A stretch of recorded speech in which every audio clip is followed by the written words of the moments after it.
Okay, so a tiger is a really big animal, very scary, sharp teeth. It's probably faster and stronger than you'll ever be in your entire life, and it kind of has the capability to kill you in seconds, so it's not really uncommon, and it's kind of assumed that you would be scared of them.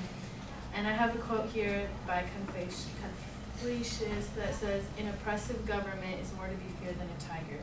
I agree with this quote just because I believe that an oppressive government is something that you should be more fearful and like scared of than a tiger, because oppression is just like prolonged and unjust treatment of your people.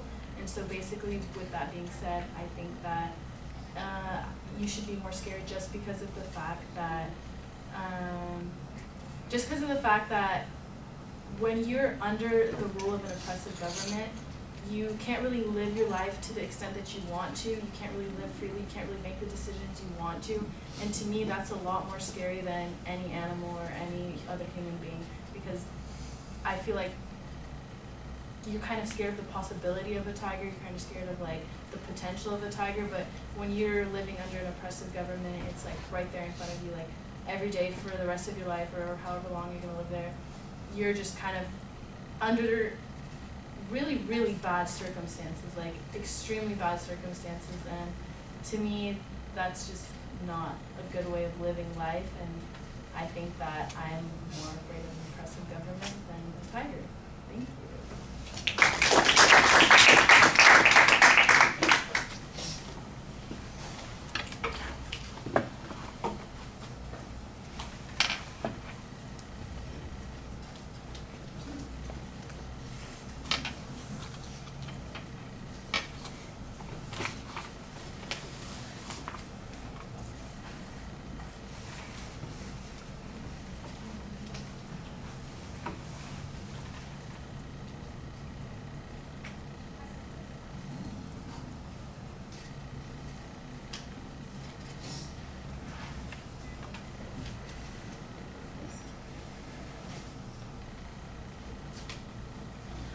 All right, well, the comparison that you start with is okay to get our attention. We do get the quote. Confucius is the name. You struggled with that a little bit. I think it's a little too on the nose. You're so literal in the way that you're looking at this that you miss an opportunity to maybe offer some opinions about what you would describe as oppressive behavior or controlling.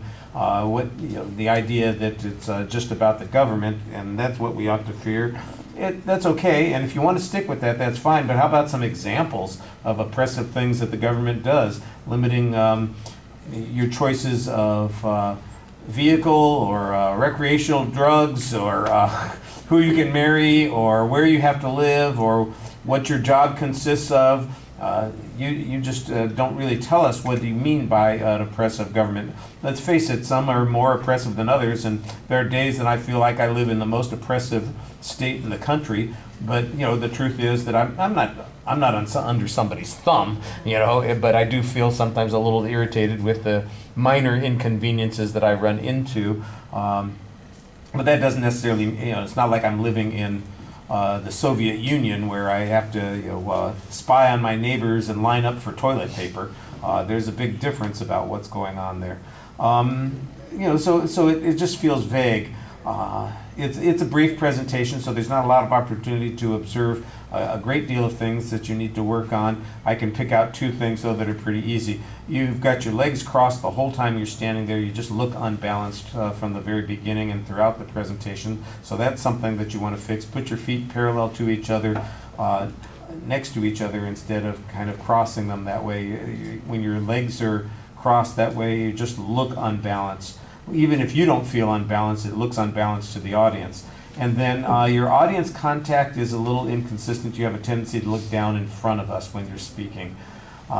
Like I said, I think it's a short amount of time that I had to evaluate, so your voice projects reasonably well, it's paced okay, content is thin, and those other things are the things to worry about right now. Thank you.